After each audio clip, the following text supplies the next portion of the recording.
when the world falls silent and darkness takes over, strange things can happen. For those working the night shift, solitude can quickly turn to terror. From eerie encounters to unexplainable events, these are 3 true night shift horror stories from Reddit. Are you ready to face the darkness? This is probably the creepiest, most unexplainable thing that has ever happened to me. I used to work overnight as a security guard at the local port. Usually none of the port workers would stay overnight, except for the safety official. I wouldn't be on the shift alone since the site has a radius of nearly 2 miles.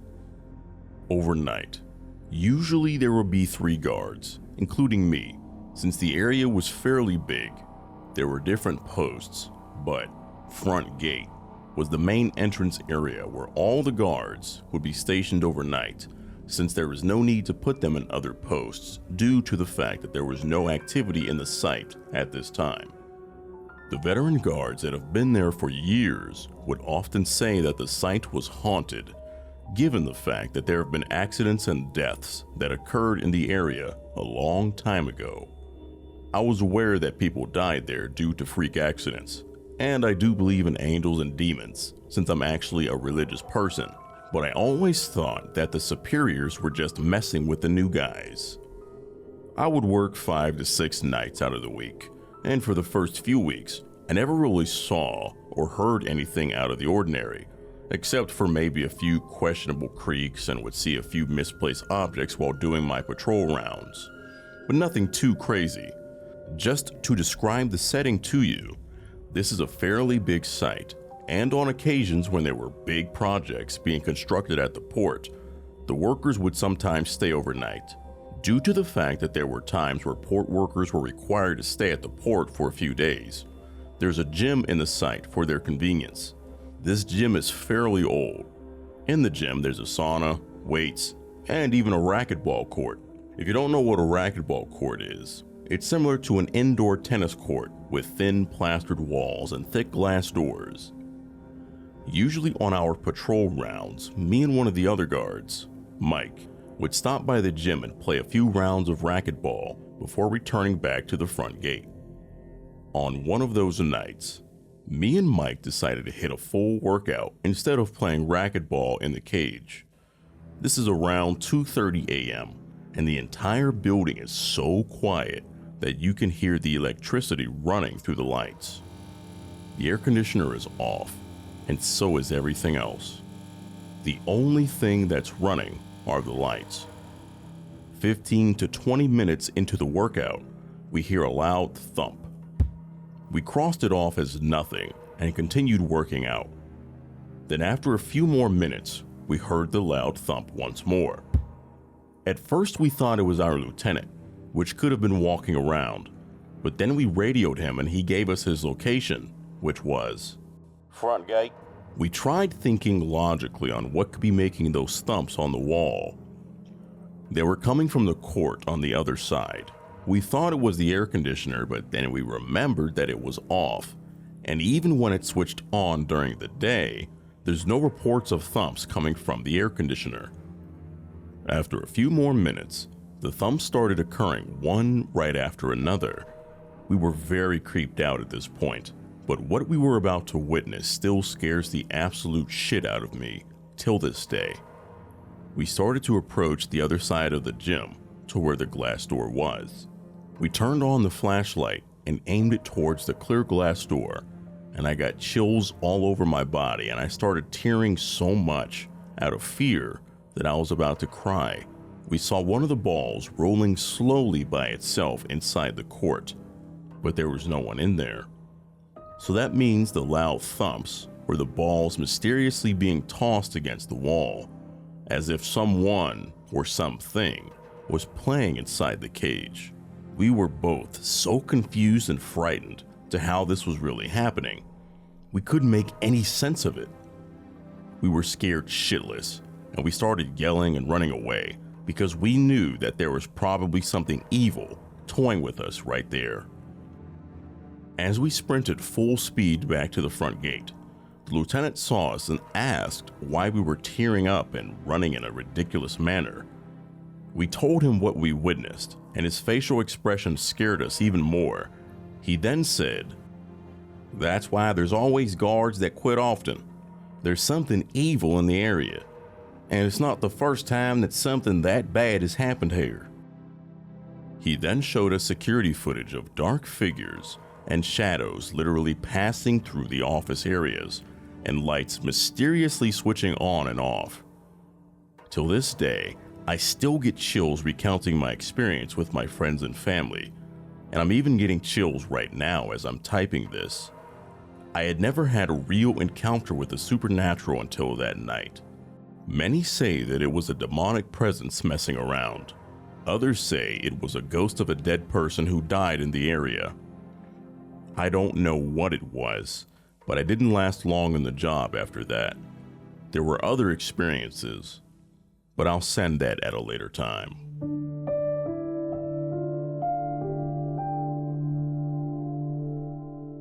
What's up? A rather long story, but I'll try to keep it short. Still, I need to give some context so that you understand everything. I am from Germany, so my English isn't the best, but I try. I work as an operator and shift manager in an incineration plant for chemical waste. 2 years ago, I changed my company because at my previous company, there was an incident in which me and my crew nearly died, and the management pretty much said to me, "You nearly died, so let's try to avoid it in the future." And they didn't come up with a new safety concept. Assholes. Back to the story. I changed my workplace and I now operate in an incineration plant. Again, but this one is much smaller. Pretty cool here with a good work environment. The plant is part of an industry complex in a forest, and around the incineration plant is only woods except one of the production departments is our direct neighbor. A few months into the job, some of my co-workers told me that sometimes weird things happen in our department. What they meant is that sometimes you can hear footsteps near you or see a shadowy figure around a corner. Sounds interesting, right? Well, they had a pretty logical explanation for this. We not only use the incineration plant for chemical waste in forms of liquids like solvent, but we also burn away the toxic fumes that our other departments produce. So our direct neighbor has one production line in their basement, and the fumes this line produces are being transported via underground pipes through our basement into the plant to burn away. These fumes are not super dangerous, but at a high concentration they can cause hallucinations. But the pipes are pretty old, I think around 50 plus years actually, and they have seen better days. But because of the economic crisis in the last few years, the management decided to pause repairing projects, for example, old leaking pipes, like in our basements.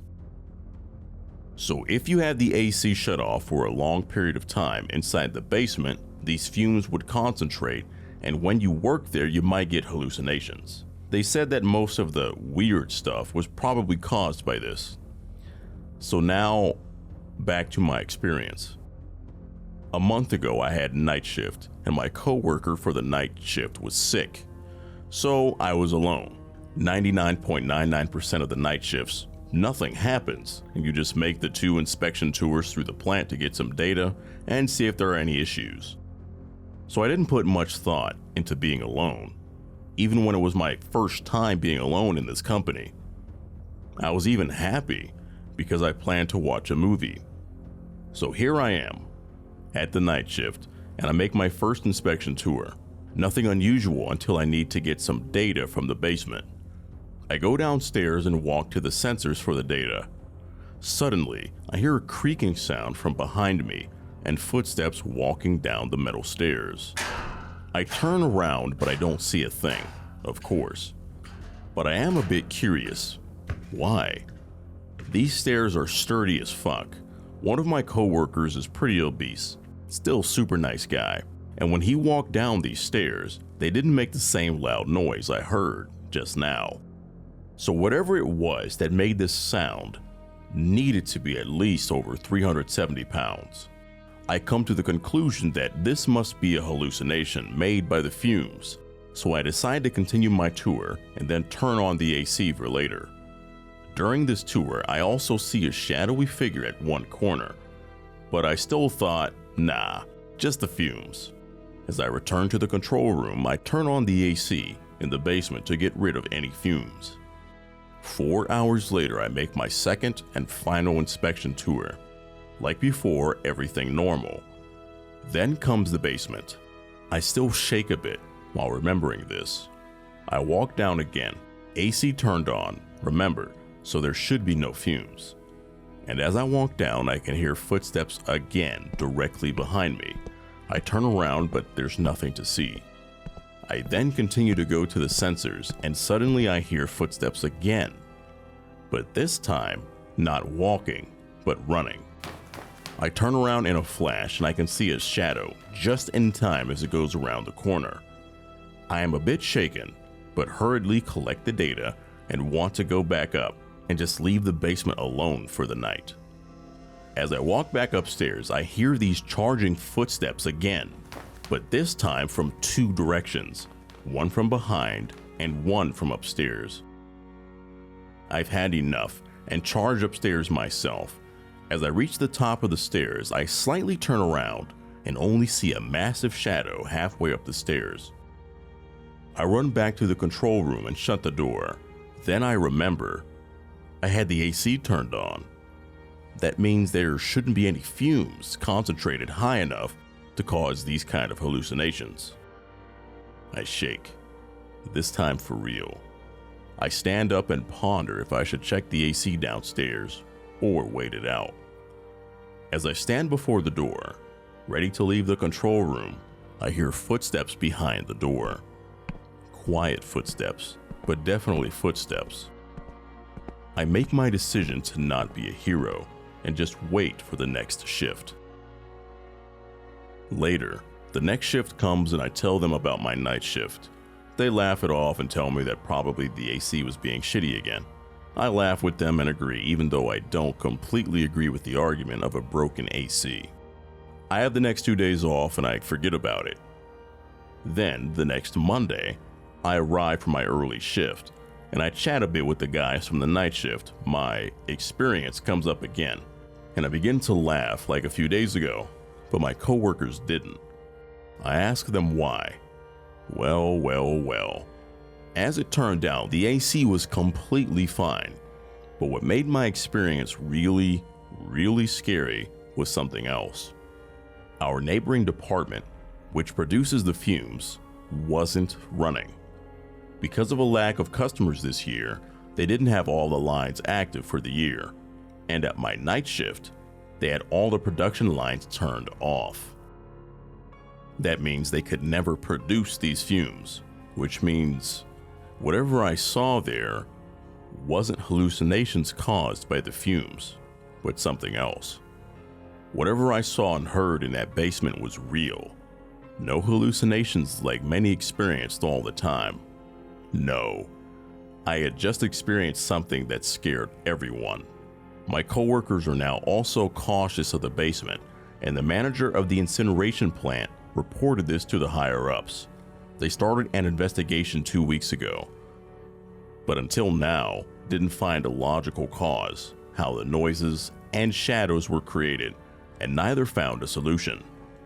They now plan to repair these pipes as soon as possible, and in the next week, we will install cameras and sensors to find out what happens in the basement.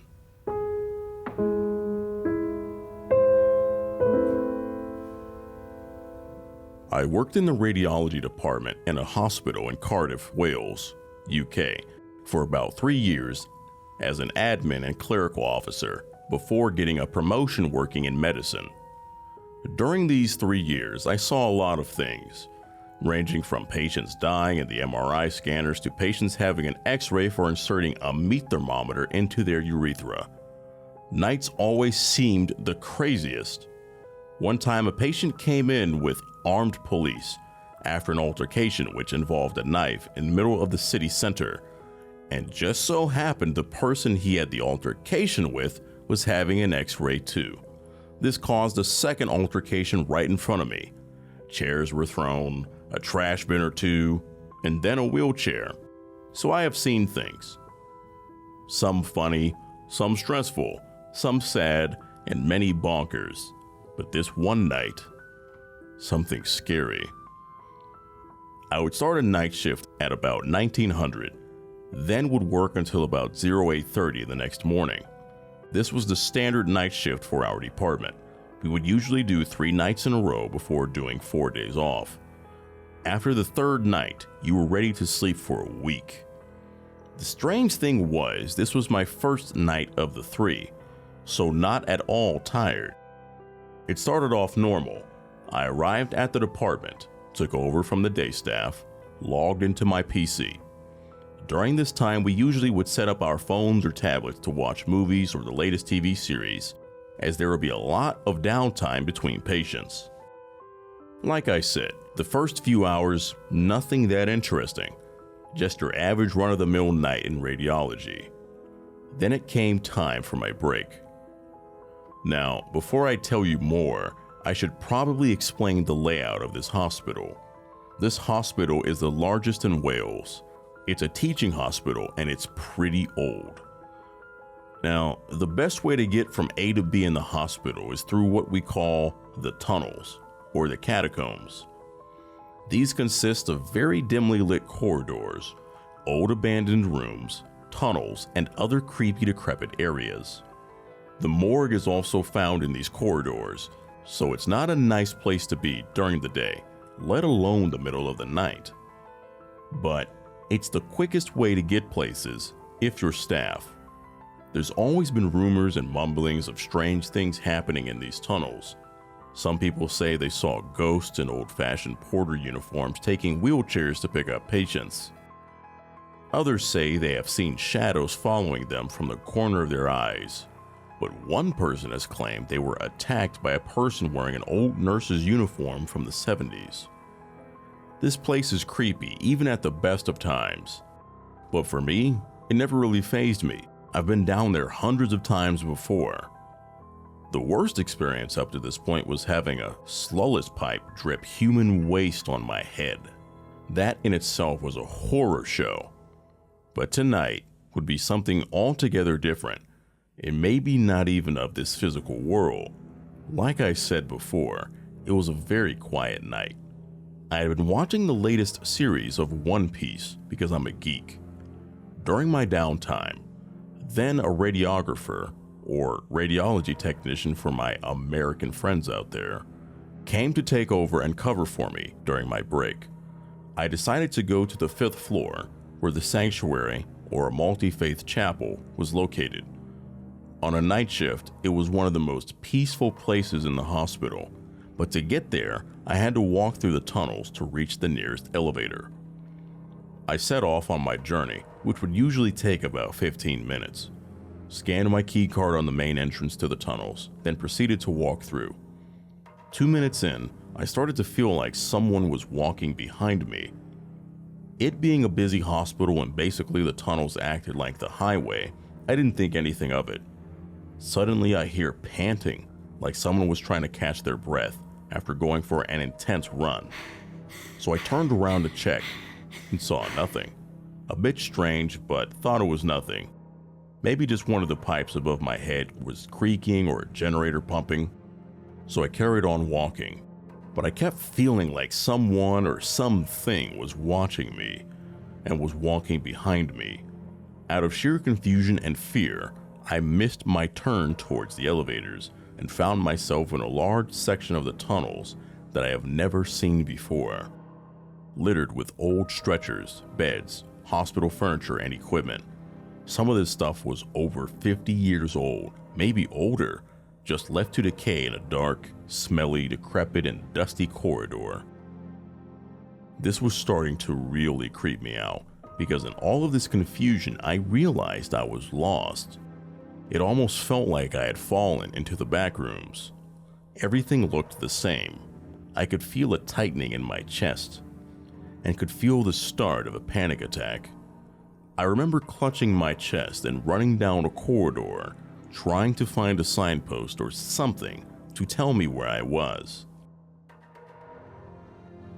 The sense that something was watching me got stronger. Suddenly, I felt something hit my arm in force, almost like someone using a baseball bat. I remember falling to the ground, pulled myself across the floor towards the cold, dusty wall, and looked around frantically, trying to find an explanation to what the heck just hit me. Then something caught my eye. It was almost like a black mist with glowing red eyes. It was about 20 meters away from me, just hovering in the middle of the corridor. Was this the thing that had been stalking me the entire time? I got back up and sprinted. I ran down what it felt like 100 different corridors until I found a housekeeper, a janitor. He asked me what was wrong because I looked pale, but I couldn't get any words out. He then grabbed me by the arms with a firm grip and said, "Did you see it too?" That was the last time I ever stepped foot in the tunnels. To this day, I hear rumors of strange things. I'm not sure what I saw that night. Maybe I was tired, maybe I was stressed, maybe it was something. Why else would the janitor ask?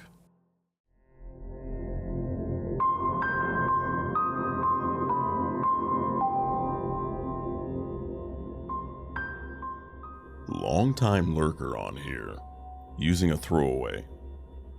I've really found myself snowed in and bored, so I figured I'd finally share my own story. This really happened, and this is how it went down. No bullshit.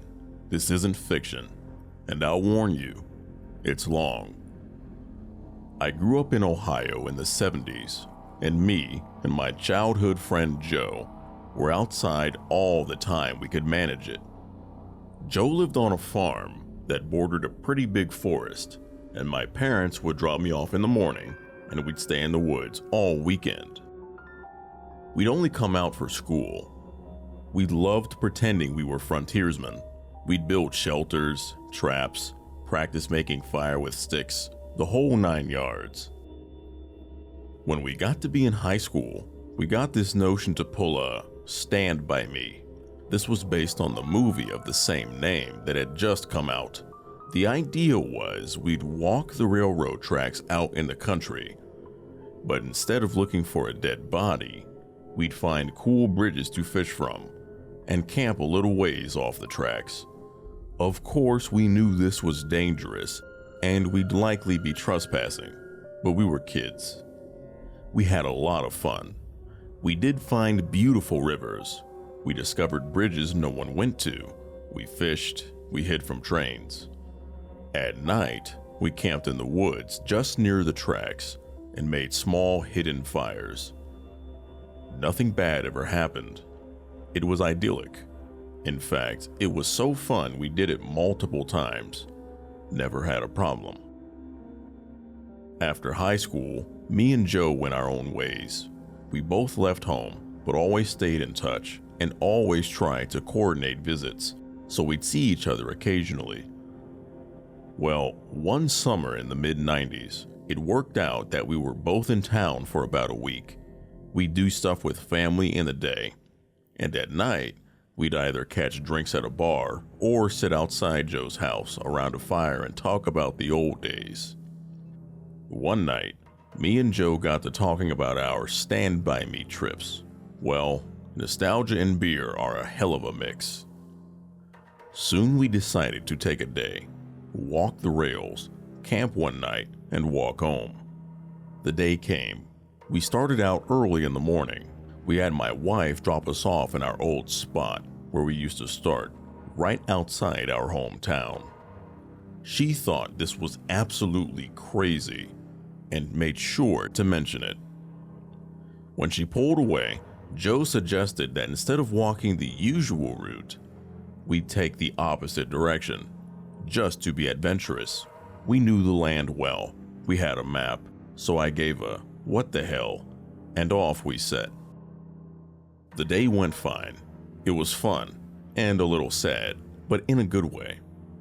We found a bridge and sat on the edge, smoked a joint and moved on. We had no fishing gear, but we brought some canned food and other stuff. Before night started to set in, we picked a spot to camp. It was a thick forested area, trees on every side of the train tracks, so you felt like you were in a tunnel. We had brought small hammocks to sleep on, but before we set them up, we decided to do a little scouting of the perimeter. Now, this is what we used to do in the old days too. We'd walk the area around a little bit to make sure some dude's house wasn't just over a hill and we were actually camping in their yard. We walked maybe 100 feet or so into the woods and up a small incline. We figured if we didn't see anything from on top of this short hill, we'd be fine. But when we got to the top, we saw an old building down at the bottom, about 100 yards into the woods. It was barely visible. We pondered over what to do. We both assumed it was a sugar shack or something, because there didn't appear to be a clear road into it. From where we were, there didn't look to be anyone in it either. All was quiet. No movement could be seen. No lights. We decided to walk a little closer just to make sure. We came down the hill very slowly, and as we neared the building, we saw it wasn't a sugar shack at all. It was an old church. It looked like it had been abandoned for years. It was a squat, sagging building whose wooden planks were almost black from years of moss and rot. A cross still stood on top of the place, also weathered black. None of the windows had glass, and there were no doors, just open doorways. We got close enough to see inside. There were rows of pews and a built-up section in front for a preacher to stand. We didn't go all the way in. We didn't want to. Beyond all that, there was no sign of anyone else. No footprints, no paths, no roads. It was an abandoned church. We left immediately and went back up the hill to our spot we had picked to camp. Having a hill between us and the church made us feel better, but we were still a little uneasy. We chalked it up to the natural creepiness seeing a church in the middle of the woods would elicit. Besides, at this point it was dusk, and we just decided to rig up our hammocks and go to sleep and move on early in the morning. Night set in, and as we lay in our hammocks and shot the shit, we begin to hear something in the direction of the church. Our conversation about it went a little like this. "Do you hear that? What the fuck is that? It sounds like people singing." And it did sound just like singing. We both slid right out of our hammocks and hunkered down, straining to hear more. We listened for a minute or two, and the singing continued, but it wasn't getting louder. Finally, we decided to creep back up the hill and see if we could spy where the sound was coming from. We could still move very quietly in the woods from the old days. It was second nature to us. The moon was barely out, but it provided enough light so you wouldn't walk right into a tree, but it was near pitch black. We didn't use flashlights as we crept slowly up the hill, and we didn't talk. When we got to the top, we saw a light in the distance. It was coming from the church, and the singing was coming from inside. Joe and I put our heads together and had a hushed conversation that boiled down to, "Can you believe this shit?" The light looked to be candlelight from the way it flickered, and though we tried, we couldn't make out what was being sung. It sounded like church music, but in another language. We sat and watched for a while, trying to see who was in there, but we only saw occasional shadows. We had no intention of getting closer either. We had about a football field length between us, and we aimed to keep it that way. The singing continued for a bit, and then it stopped. After that, a booming male voice began to chant. I was already freaked out, but this voice thoroughly scared the shit out of me. It sounded like some Old Testament preacher you see in movies, but again, it was like he was speaking in a different language because we couldn't understand a single word. Eventually it got to where the single male voice would say something, and then a bunch of voices would answer in song. This lasted for a while, and then they all broke into this long, sustained wail that just kept getting louder. It got so loud and so disturbing that I covered my ears. Then it stopped. At this point, I was just getting ready to say, "Let's get the fuck out of here," when Joe put a hand on my shoulder and hissed, "They're coming out!"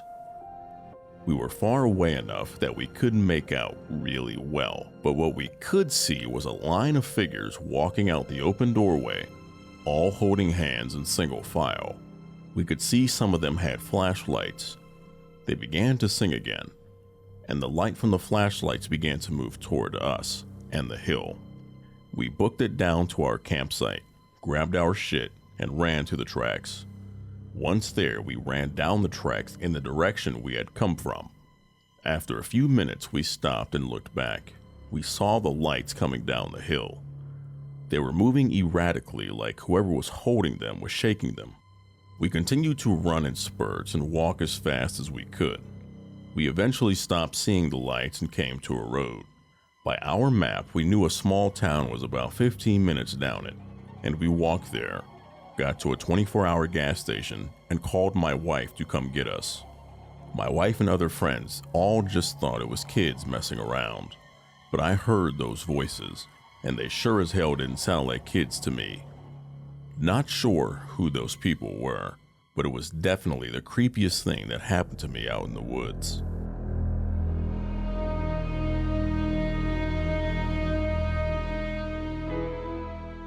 This story is, unfortunately, true. I've changed names and ages slightly for privacy. I grew up in the Sierra Nevadas. It's a really beautiful part of the world, with sprawling pines, rugged mountains, and crystalline lakes. I wasn't big on camping, but I spent a good chunk of my childhood weekends hiking with family and friends, and spent many summer days tubing on the lake. The summer that I was 16, about 10 years ago now, my cousin, Celia, had come back from her first year of college, and her boyfriend, Jay, was visiting to meet her family and friends. Jay, like many tourists, wanted to go on a hike with lake views. Celia and I decided to take him on one of our favorites, a moderate hike through the woods on a gentle incline that peaks at hollow in the trees, overlooking Lake Tahoe below. Jay had some hiking experience, albeit in less rugged terrain, and we thought this hike would be a fun challenge with the spectacular views he wanted. It is an in-and-out trail that takes about 2 to 3 hours to the top and 2 to 3 hours back down. There are some smaller trails that branch off and offer steeper inclines or winding paths toward the lake. The three of us set off on the hike on the first Saturday of his visit. The trail isn't the easiest to find, but it's really popular with locals because of the view and general lack of tourists. It was mislabeled on the most popular trails website at the time, so it was hard to find if you didn't know where to look. We passed only a couple of other hikers, mostly granola-type couples with camelback water backpacks hiking with their dogs. We made it to the top in good time and enjoyed our lunches overlooking the lake. Jay was appropriately impressed by the views and spent a lot of time taking pictures. In between selfies and bites of sandwiches, we mostly just relaxed and got to know each other. After about an hour of relaxing, we heard a scream in the distance. Specifically, a mountain lion scream. If you've never heard a mountain lion scream, it's really unnerving. It sounds a bit like a very loud, terrified woman letting out a blood-curdling shriek of terror. YouTube it. It's truly a horrible sound. This was not good, because when a mountain lion screams, it's either part of a mating ritual or two male lions are fighting. Either way, one scream meant there were multiple mountain lions, and close. The bears in the Sierras are softies, but the mountain lions will attack you. They'll attack your pets. They've even been known to attack bikers. There's safety in numbers, but even 3 is risky if you're talking about a hungry lion. Jay was really freaked out. There weren't big predators roaming around where he's from, and the thought of an animal large and willing enough to eat him was off-putting. Celia and I were wary, but not alarmed. Between the natural disasters that frequently occurred in the region, earthquakes, wildfires, mega blizzards, and the sometimes deadly wild animals that got close to town, we were fairly unshakable. We had seen plenty of bears and snakes on hikes, and sometimes encountering critters is the price you pay to enjoy the natural beauty. It also wasn't the first time we heard mountain lions, and we had both seen them before, albeit mostly from the safety of a cabin or a house. There was also an incident where, as kids, we laid out some expensive steak in my backyard in the hopes of luring a mountain lion to take pictures of it. It did not work, and my mother was unhappy about the steaks. Anyway, Celia and I told Jay that it was fine, but that we needed to pack it up and get back down the mountain. We packed up the leftovers of our lunches and took off at a brisk pace back down the mountain. About 40 minutes into the hike back, Jay realized that he forgot his phone at the lookout in his rush to leave. Of course. After a brief back and forth between Jay and Celia, "I don't need it back that badly." "Jay, it has all of our pictures from the spring break trip, not to mention you're a broke college student. Yes, you need it back." So we decided to go back and get it. Well, we decided that Celia and Jay would hike up to retrieve his phone, and I would stay there on the trail alone to warn any other potential hikers that there were lions in the area. I was mostly worried about those hikers with their off-leash dogs and wanted to prevent a wandering lab from getting mauled. This was obviously not ideal for any of us, but seemed like the best choice at the time. I found a nice rock to sit on in the shade just off the trail and was going through the pictures we took on my phone and playing Temple Run. There was no service or internet, but I knew they'd be back. Celia and Jay had been gone for around 50 minutes when I heard the scream again. And it was hard to tell, but I thought it was closer than before. I started to get pretty nervous. Being in groups is far preferable when dealing with mountain lions, and I felt like perfect bait sitting there alone in the woods. About 20 minutes after that, I heard the scream again, and there was now zero doubt that it was closer. It sounded like it was coming from up the trail, towards where Celia and Jay would be coming down. Very soon, I sincerely hoped. Logically, I knew that lions don't scream when hunting. They are quiet. If a lion was hunting me, I wouldn't know it. The screaming meant it was doing something else, something not feeding related. That knowledge did not make me less nervous. I became hyper alert, whipping my head around every time I heard a noise or thought I saw a flash of movement. I turned my flashlight on, even though it was the middle of the day. I got off my rock to stand in the middle of the trail, to have visibility up, down, and in the trees on the side of the trail. A couple minutes after that, I heard it again, extremely close by. By this point, I had full goosebumps and a pit in my stomach, a complete sense of dread. I looked around and tried to find the best place for me to stand, back covered, in case of the worst. I decided to wedge myself up against a tree next to the rock I had been sitting on. I had good visibility up and down the trail, still, and into the trees across the trail. I continued scanning around, focusing on the up trail where I thought the screams were coming from. Suddenly, I saw something. Standing still, 20 feet up the trail, a couple feet off of it, was a man. He was completely naked. He was filthy. He was skinny, and he was just standing there, looking at me. I didn't even hear him come up. It sounds cliche, but it really was like he appeared out of nowhere, especially since I had been focusing on looking for the lion in that direction. If you don't know where you're going, it's easy to get lost in the woods around there. The weather can change quickly, and people panic and get more lost in their attempts to find their cars. And it doesn't take long, being alone, lacking food and water, in the wilderness, to make people a little disoriented, a little crazy. The infamous Donner Party incident happened maybe an hour away from where I was standing. My first thought was that this man was probably a lost hiker, and judging by how dirty he was, he'd been lost for a long time. He needed help.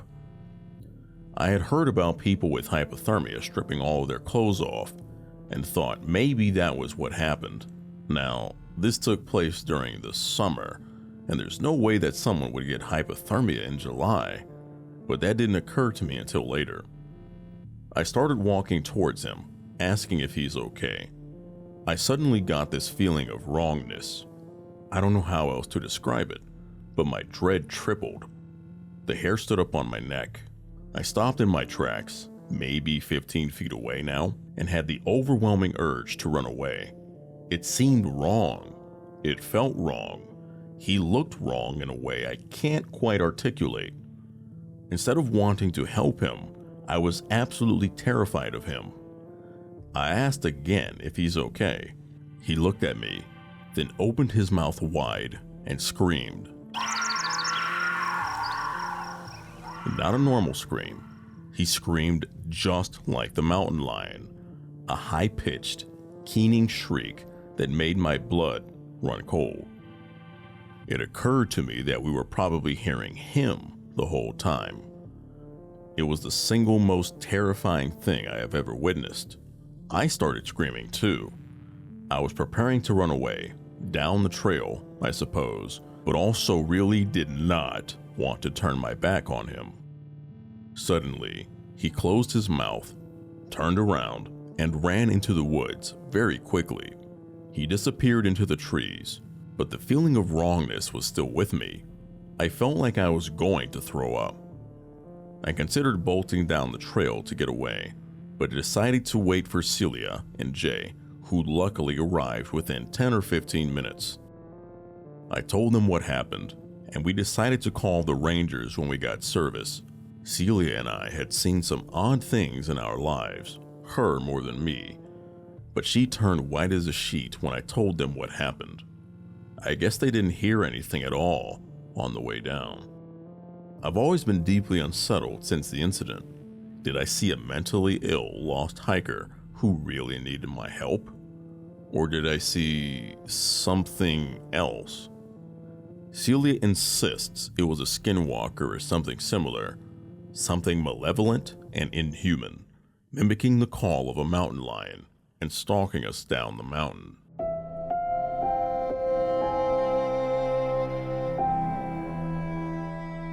I wasn't sure where to post this, but I needed the validation that I'm not insane. I've never really had paranormal experiences, but I cannot explain this. I'm in college, and me and some other 7 people from my school went on a backpacking trip, and we had 2 experienced leaders. We drove to Zaleski State Forest, which is in the Appalachian region of Ohio. It was early April this year, and it was cold, and everything was still dead from winter. After hiking miles into the forest, we set up camp at the backpacking campsite, and there were a couple other groups of people as well. A few of them were friendly older couples, and then 2 college-aged girls. Everyone was pretty spread out from each other. We set up camp farther away from everyone else. I have always been able to sense the energies of places, and the energy in this area wasn't great. It was almost spooky. Each of us had individual, one-person tents, and we formed kind of a cluster in this site, with my tent being in the back, so no one was behind me. Our cluster was also right next to the forest, because this backpacking campsite was like a big cleared-off square in the middle of the trees. Fast forward, I'm dead asleep around 2 a.m., and I wake up to leaves crunching right behind my tent. I hear footsteps walking in circles around my tent. They had a sort of heaviness to them that couldn't be a deer or a dog. Also, it sounded like just 2 legs. I cannot make this up.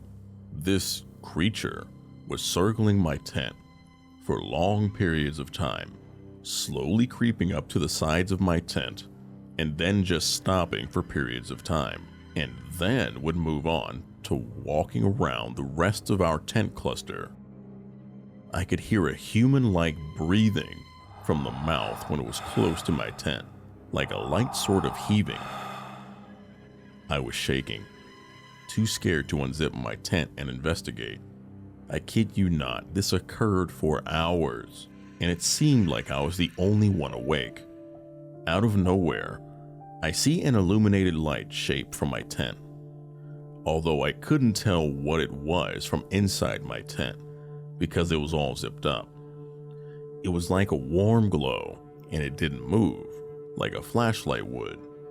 I was paralyzed in fear. I simply couldn't believe it was an animal.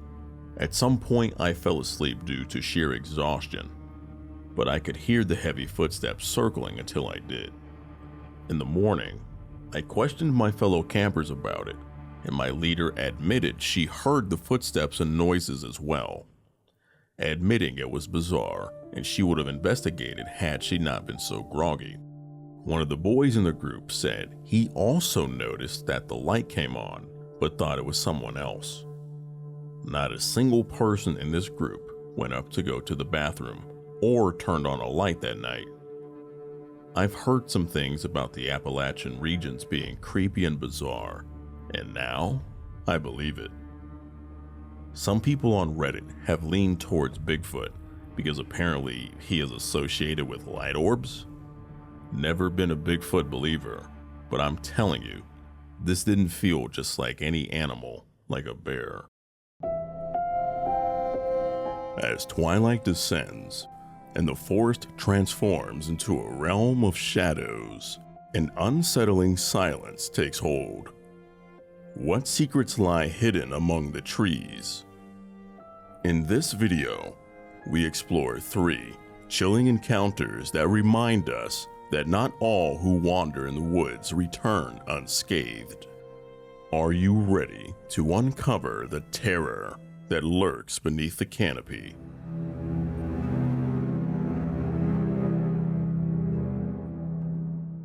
These events occurred 2 summers ago in the Grand Teton area. My boyfriend at the time, now husband, let's call him H, was an avid outdoorsman and also served in the military. I was an ecology major and wanted to spend more time outdoors, so he decided to take me on my first backpack, just the 2 of us. For those who aren't familiar, the Grand Tetons are well known for their wildlife, specifically grizzly bears. My only experience with bears up to this point was watching a little black bear cross the road from the safety of my car. Seeing grizzly country signs around every corner wasn't doing much to calm my nerves. First incident. My boyfriend looked like Indiana Jones, machete hanging from his belt, large knives attached to each side of his pack, bear spray strapped to his waist. You get the picture. The beginning of our 25-mile journey was all uphill. When you're in bear country, you're supposed to make noise so as to not startle the wildlife by accidentally sneaking up on it. As you can imagine, going up a steep hill while carrying a 40-pound pack makes it difficult to make conversation. We were an hour in and almost at the top of the ascent. I noticed that the woods had gone completely silent, save for the rushing stream that was to our left of the trail. Silent woods are never a good sign. This usually indicates predators nearby. At this point, I was in front of my boyfriend, and we were about to crest the hill. For the past 20 minutes, we had not said a word to each other, having been too tired to speak. We noticed the silence at the same time and gave each other knowing glances. I came up over the top of the hill and immediately froze. Sitting not 10 feet in front of me, in the middle of the trail, was a grizzly bear. My husband wasn't aware yet, as he was behind me, so I did the first thing I could think of.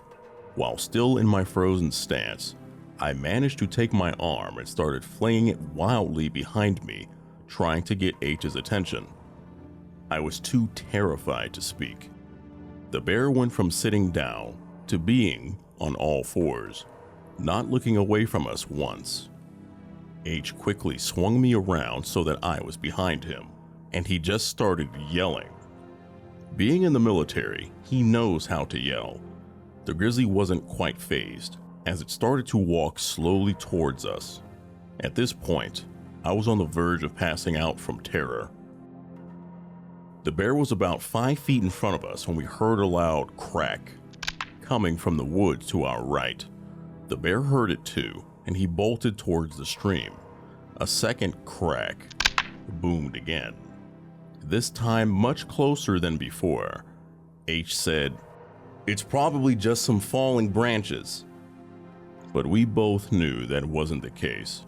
At this point, we were walking quickly up the trail in an attempt to create some distance from the grizzly and those strange noises.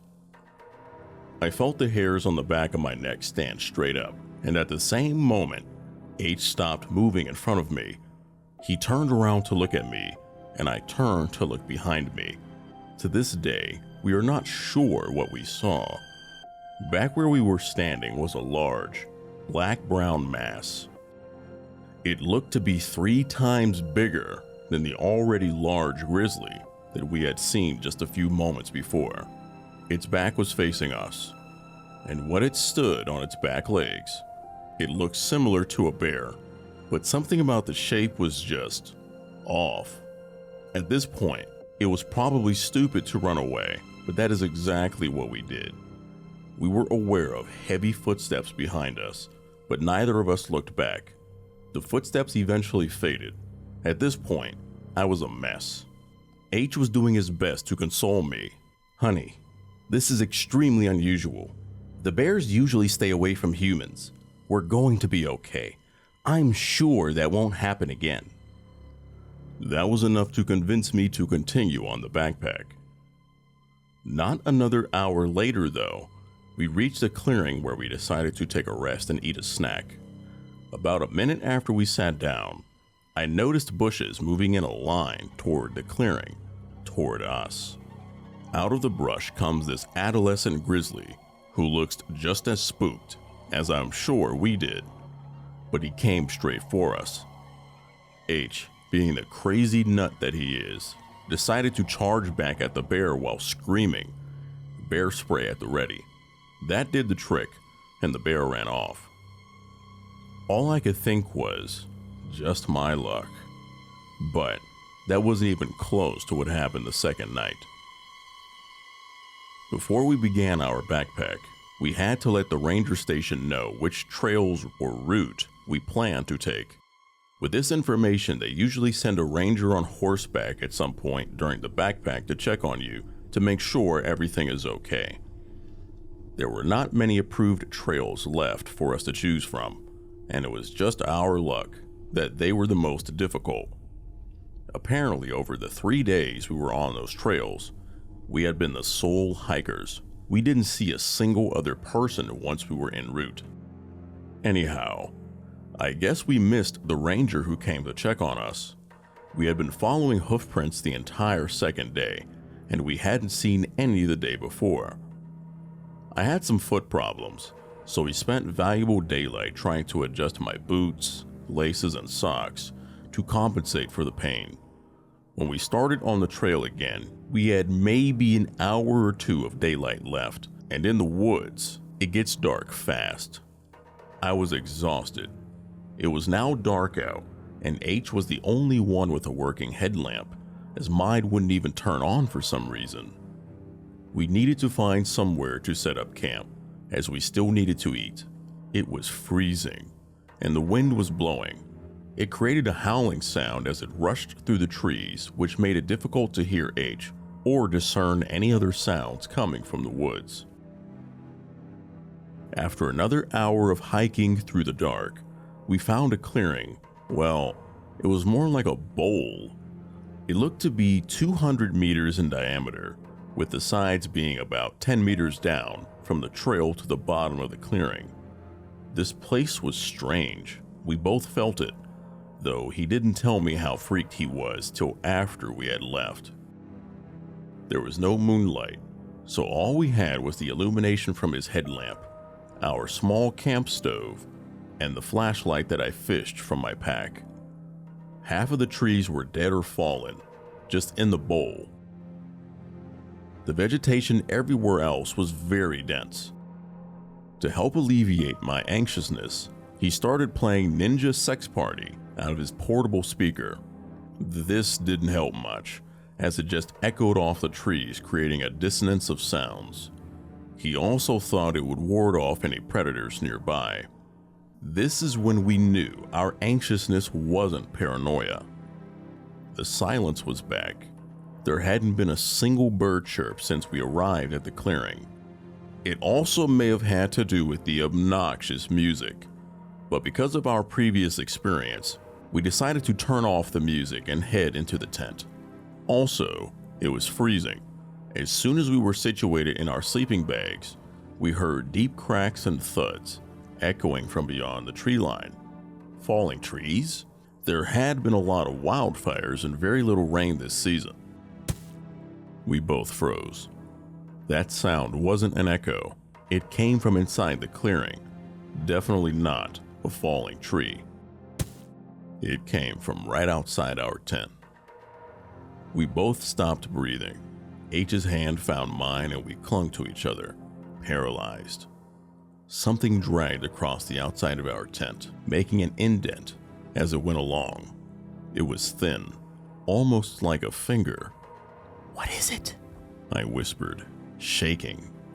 I don't know. Shouldn't be a person.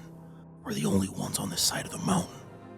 I was trying my hardest to stifle sobs, trying to listen to what was outside. I could hear steps, but couldn't decipher what it was. The steps stopped, and then the whole side of the tent was slowly pushed inwards. At this point, whatever was outside knew we were inside, so I shined my flashlight at the side of the tent. What I saw made my blood run cold. It was the shape of a human face pressed into the tent wall. I could make out the nose and an open mouth. Each time they breathed, it made the tent around their mouth billow in and out. H said, "Fuck that," and pulled a Glock from his sleeping bag. He cocked it, and the sound shattered the silence. The face pulled back, and we heard fast footsteps heading towards the edge of the clearing. We didn't leave the tent till the sun was shining the next morning. The first thing we noticed was the smell of urine. We came out of the tent and looked around. Whoever it was had peed on our coals we had left in the fire, leaving a disgusting stench of evaporated pee. Footsteps surrounded our tent, circling around it multiple times. Muddy handprints decorated the outside of our tent. We think it was mud anyway. The takeaway: wildlife is not the most dangerous thing in the backcountry.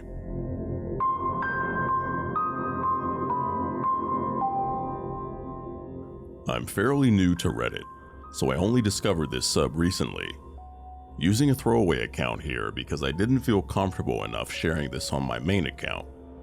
I've lurked for a little while and I think it's the perfect place to share the story of an experience I had about 9 or 10 years ago.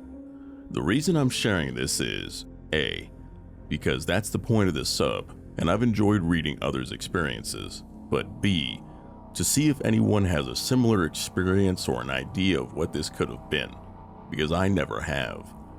Before I start, I've told this story to lots of people over the years. Friends, family, even acquaintances whenever supernatural or scary stuff has come up in conversation. But I've always left out the finer details on purpose because, honestly, I think I have some latent trauma from it. I don't like going into detail about it or reliving this experience. Instead, I have only ever recounted this as a 60-second scary story to elicit a reaction, probably as a coping mechanism. My girlfriend is the only person I have ever told the full story. To be clear, I am not trying to convince anyone of anything here. You can believe what you want, and I respect your opinion, but I'm also not going to debate or argue over something I know to be true. This experience happened when I was wild camping on my own in a forest in Wales. I live in England, near the Welsh border. This is something I've done dozens of times and continue to do to this day. I think it was April or May 2013 or 14. Weather was unseasonably good, and this was the second of 3 nights that I'd planned for my trip, although it ended up being the last. First night and second day were great. I got a lovely long hike, followed by a pub lunch. I'd driven back to the area I was staying, and I was now back at my tent. I settled down for the night, read a book, and had some beers, and went to sleep. It was probably between 11 p.m. and midnight. I was just in that state where you're semi-conscious, about to drift off, but haven't quite just yet. I slowly became aware of a melodic noise somewhere outside the tent. Didn't sound that close, but maybe within like 50 feet. It sounded like a person perfectly humming a tune. After listening for a couple of minutes, it was definitely somebody humming a tune. When I say perfectly, I mean just that. It sounded like a professional singer or something because it was perfectly in tune. No voice breaks or falters at all. I can't remember whether it sounded like a man or a woman. At this point, I'm shitting myself because it's just incredibly creepy, like something from a horror film. I hadn't left my tent at this point, and the humming hadn't gotten any louder. It just stayed a distant background noise. I didn't know what to do, but knew I couldn't just stay there forever, so I mustered the courage to open my tent as slowly and quietly as I could to see if I could see anything or tell where the noise was coming from. Within 5 seconds of me poking my head out of the tent, the humming stopped. It didn't fade away or anything. It just stopped dead, as if someone had pressed pause on a recording. I'm still very on edge at this point, but at the time I assumed that's just what it was. Someone playing a prank on solo campers with an audio recording. I literally couldn't think of any other explanation. Based on that assumption, I shouted something like, "You're not funny, fuck off!" That made me feel a bit better, because it felt like I'd addressed the issue. I don't know, but for whatever reason, it helped my nerves a bit at the time. I let that hang in the air for like 10 more seconds, whilst my head is still poking out of the tent, and it stays quiet. I'm kinda satisfied by this point, so I begin moving back in. As I'm reaching for the tent zipper though, the humming starts again. Same tune, but much louder, much closer, and from the complete opposite direction. My heart completely sinks because there is no way someone could have moved from the first source of the noise to the second without me seeing or hearing something. Literally impossible. It was perfectly quiet in the woods, not even any breeze against the leaves. And yeah, it was dark, but I could still see short distances thanks to the moonlight. In the back of my mind, though, my subconscious is clearly working overtime trying to rationalize this, and I guess I must have assumed that there were multiple pranksters out there with multiple audio recordings. I can't exactly remember what my thought process was at this point because it's truthfully all a blur. But for one reason or another, I stormed angrily out of the tent towards the now quite loud sound. It sounded as if the person humming was within like 10 feet of the tent. I got up out of the tent, turned towards the noise, ready to scream at the perpetrator or even attack if necessary. That's when I see this humanoid figure silhouetted against the tree line, maybe 15 feet away from me. My best description of it is this. It was a large, thin figure that was shaped like a human, but way too tall and proportioned all wrong. It was huge. I would guess over 7 feet. Its limbs were unnaturally long, like it had been stretched out in all directions. Its head appeared very small and rounded.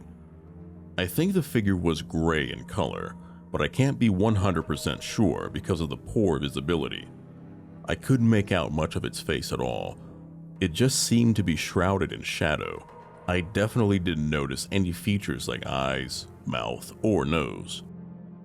It was standing quite still, facing directly towards me. I say quite still because there was some movement, in the same way that a person or animal would sway back and forth or make some minor body movements, etc., if they were standing up. This was a real, living thing. I know that for a fact, not an illusion, not a prop or prank. This thing was standing right in front of me and was aware of my presence. I'm literally paralyzed by fear at this point. I have never felt anything like it before or since. Just a primal terror, which has left me cold, shaking, just standing there, quite literally unable to move. I distinctly remember thinking that I needed to get away, but I could not physically move my body. It was the most terrified I have ever been. As I first laid eyes on this creature, the humming stopped, and immediately it started humming again, but not a song.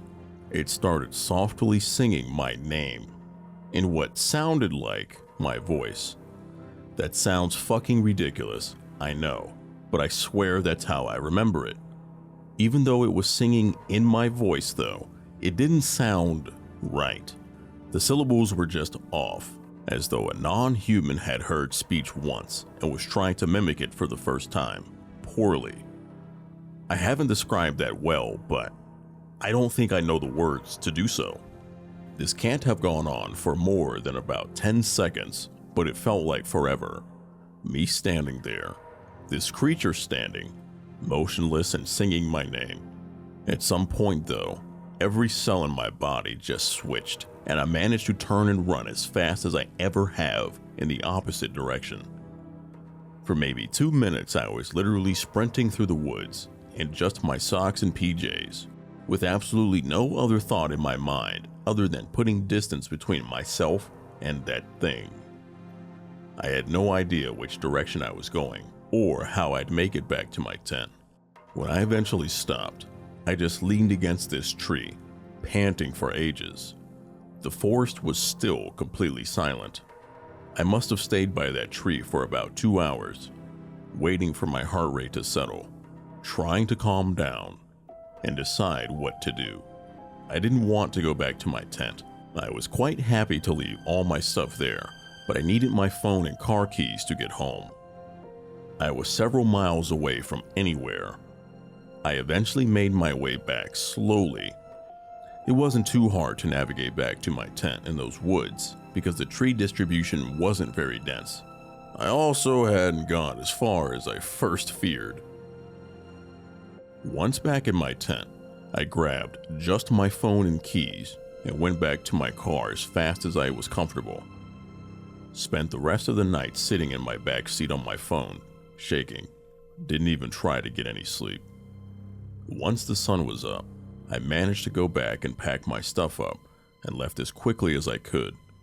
After that, I took a 2+ year break from solo camping, something I normally do every 3 to 4 months.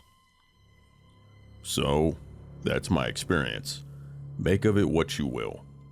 That has stayed with me ever since, and I know it always will. I don't know what was in the woods with me that night, but it has scarred me and transformed the way I think about supernatural experiences, etc.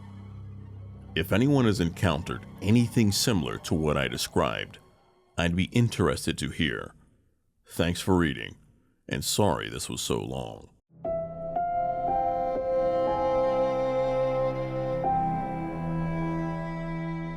I could give you 1,000,000 times as a kid and young adult I felt scared or paranoid playing in the woods. It's a beautiful place, and I spent my entire childhood getting lost, not literally, out there by myself or with friends. As kids, we never ventured too far, but you could see the progression as we grew older because of the forts and carvings we left behind. This one particular time, like 1,000 times before, My friend and I had just graduated high school. It was our last summer of freedom, and we spent the entire season camping and hiking. We decided to find a new place to set up camp and walked for what felt like miles before we came to a nice clearing. The area was relatively new to both of us. We set up camp, got the fire going, and the plan was to wait until nightfall, smoke some weed, and play Monopoly. For some backstory on my friend, he's a small, goofy guy, but comes from a family of foresters and had a deep understanding of trees and plants. He had no fear of camping alone. If I spent 10,000 hours in the woods, he probably spent 50,000. As for me, I'm a taller, sturdier guy, and as we got older, I spent more time focused on women and sports. The woods, for me, became a place for small parties. I never had the guts to camp alone. In fact, as I got older, I wouldn't go far when I was by myself. I could never shake the feeling of being watched. Probably just paranoia, but still an uneasy feeling. Anyway, camp was set, the fire was going, but it was getting low and needed more wood. The sun was down, and we were just cutting up and having a good time. My friend was sitting on this little chair he always brought, loading up a makeshift bong. I was crouched, breaking off some excess limbs from the logs we had gathered. Suddenly, this strong breeze cut through the clearing. I don't know if it was the suddenness or what, but we both stopped and looked at each other. The breeze lasted just long enough to flicker our fire to a small flame. We sat still in almost total darkness, not saying a word. Across from us, on the other side of the fire, we heard footsteps. It sounded like someone was running, then slowing to a walk, then running again. Definitely two legs. The steps were pacing back and forth in the same spot. Then, just as it started, it stopped, with a softer crunch in the underbrush. I knew by the sound that it had crouched. I was still crouched, staring at it in the dark. My friend grabbed my shoulder and whispered, Buddy. When he did, I felt a surge of fear rush over me. I could feel it in him too. I had been so focused on rationalizing what I heard that I hadn't even considered fear until now. This was real, raw fear, the kind that makes you feel helpless. After a while, I heard my friend grab some leaves and drop them on the fire. For a split second, we were in complete darkness. Then the fire sprang back to life. We quickly threw more leaves and brush onto it. I grabbed some sticks and logs, but we didn't take our eyes off the spot. We stayed like that for over an hour. Finally, the leaves crunched and whatever it was slowly walked off. It had been crouched, watching us for far longer than any animal would. It wasn't until after the footsteps faded that I realized the smell had disappeared as well. It had smelled like a paper mill, like spoiled eggs. For the rest of the night, besides a few whispered remarks, neither of us moved much or stopped watching that spot. Nobody went into the tent. I managed a little sleep, sitting on the ground with my head resting on my hands, but my friend never slept.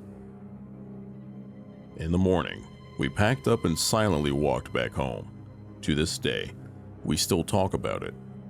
In the 7 to 8 years since, my forester friend hasn't camped alone out there again.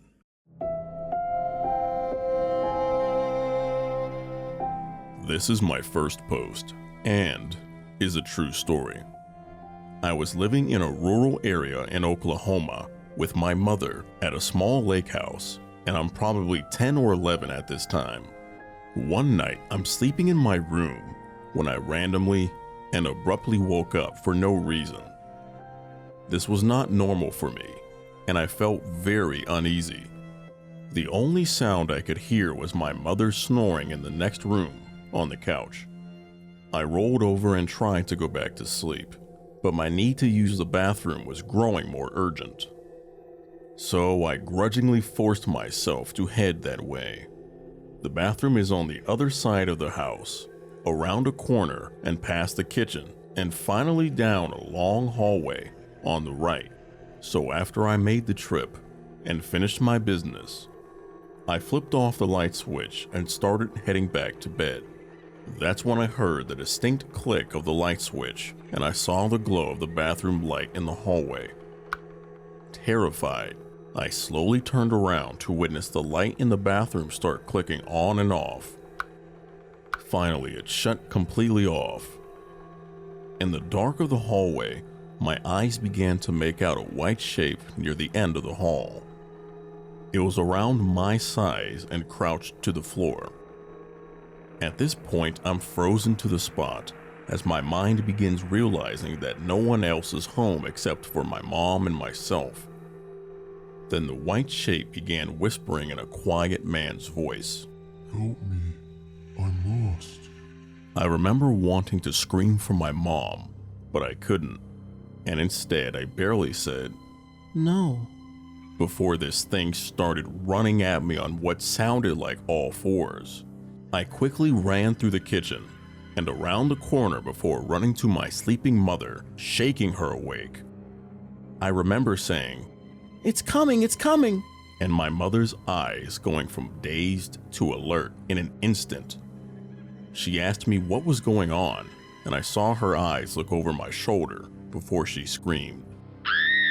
Remembering her scream still makes my blood run cold. Never had I heard pure terror like that in my life, even to this day. She grabs me by the arms and pulls me into my room and slams the door. She holds me in her arms with her back pressed against the door as we listen. It sounded like this thing was running around in circles in the kitchen. We could hear hands and feet slapping against the tile. The kitchen had a sliding glass door to the outside, which sounded like it was thrown open, then slammed. We sat there horrified until daybreak. I was sent to my grandmother's in the next town for a while after that, and never set foot in that house again. Years later, my mother said she went walking around the property after the incident and came across a small burial site with 3 headstones that each belonged to children from the early 1900s. It freaks me out because what I heard that night was a man's voice, but it was so unnatural. My mom still will not tell me what she saw behind me and what it was that made her scream. She tells me she's afraid it will know we're talking about it and it will come back. This is the first of many weird things that have happened in my life.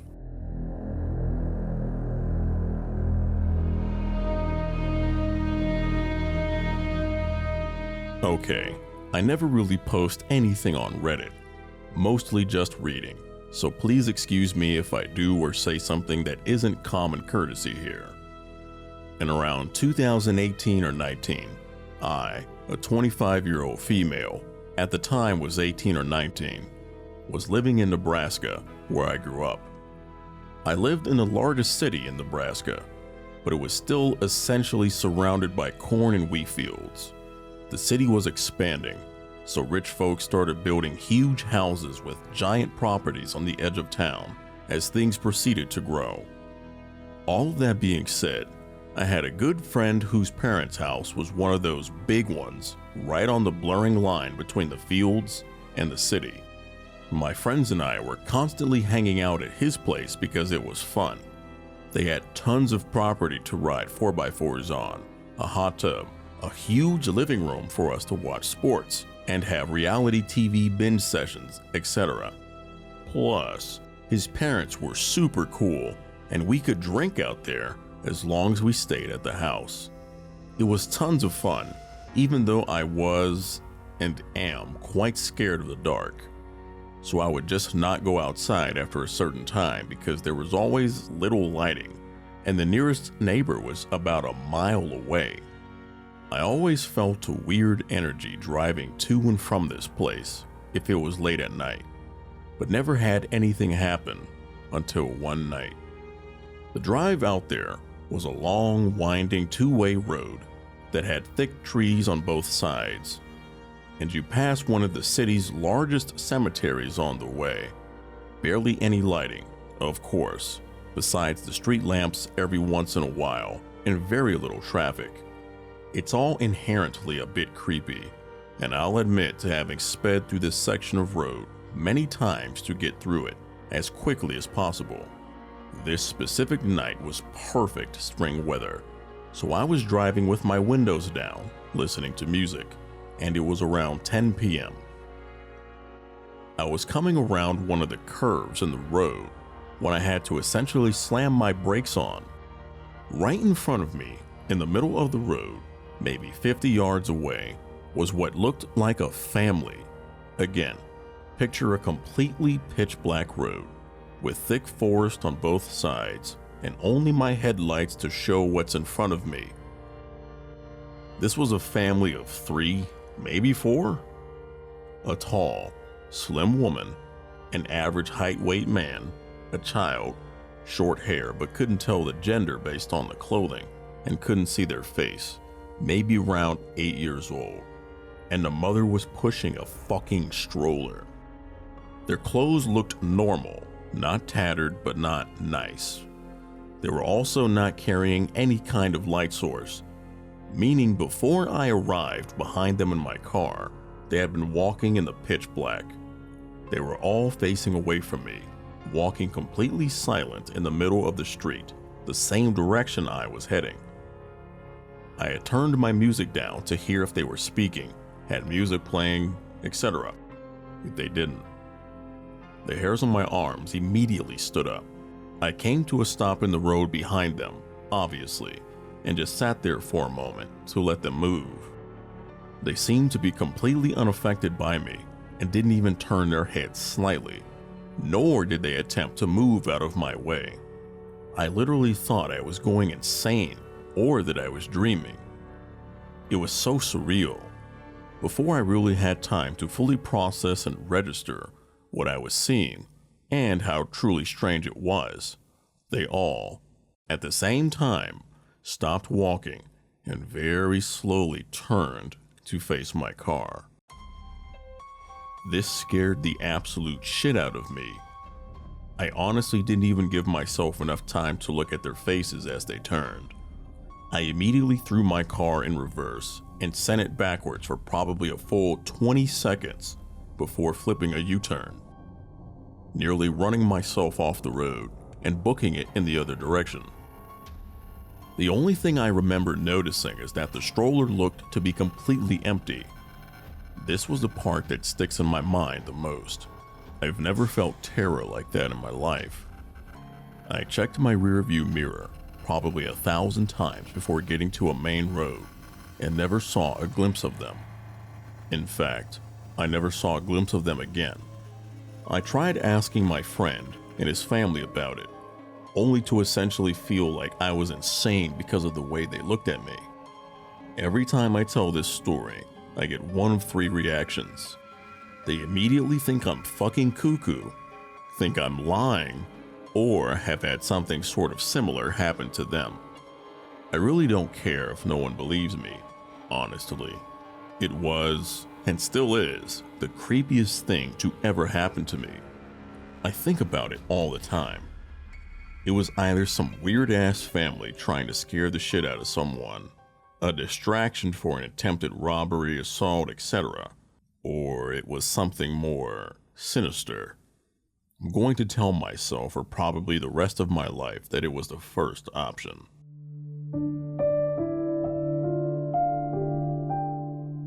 I'm a graffiti artist. Before you judge me and say I'm a bad person or whatever, hear me out. I work on pieces in my city, Birmingham, in the United Kingdom. This happened a few weeks back. In the east side of the city, there is a canal that runs through the city, which is naturally full of tags and graffiti pieces, as it's a pretty quiet spot, but certain parts of it are visible to the public. It isn't easy to get down into the canal, but me and my friend, who's also into graffiti art, stumbled across a hidden ladder in a rundown car park on the back streets of the east side.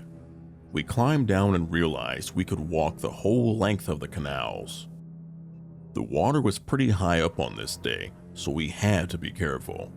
After about 30 minutes, we had painted over old, ruined pieces of graffiti, created new tags, and just generally had a good time. That's when we noticed the man standing on the other side of the water. At first, we were startled, throwing our cans back into my backpack and getting ready to run, as we thought we were about to get caught. However, the man just stood there. For a long while, I stood watching him as he stared lifelessly at us. It was pretty unnerving. The guy had to be about 40 years old, with gray hair, but he was standing so abnormally. His legs parted evenly, his arms parted from his body, at his sides. He didn't move, he just stared. I looked at my friend, who I'll call Josh, for this story, and he looked back at me, by the looks of it, unnerved. He decided to shout, "Hey!" at the man, and then, "You all right, buddy?" At first I thought this was a bad idea, but I just let it happen to see the man's reaction. Nothing. He just stood there like a mannequin. We were pretty shaken up, but we just said to walk further along the canal and continue painting. About an hour later, we'd pretty much forgotten about the whole thing. We were now down to our last 2 cans of paint, so we were about to call it a day, when I stepped back to see what we'd created. Just then I noticed the same man from before, standing in the middle of the dirty canal, just staring lifelessly at us. I was so surprised to see him that I dropped my can into the canal and turned to face Josh. He noticed the man too. The man took the first step we'd seen him take all day, towards us. We dropped the cans and sprinted across the path back to the ladder. We pretty much ran all the way back to the city center, where we caught our breath and tried to figure out what the hell we just experienced.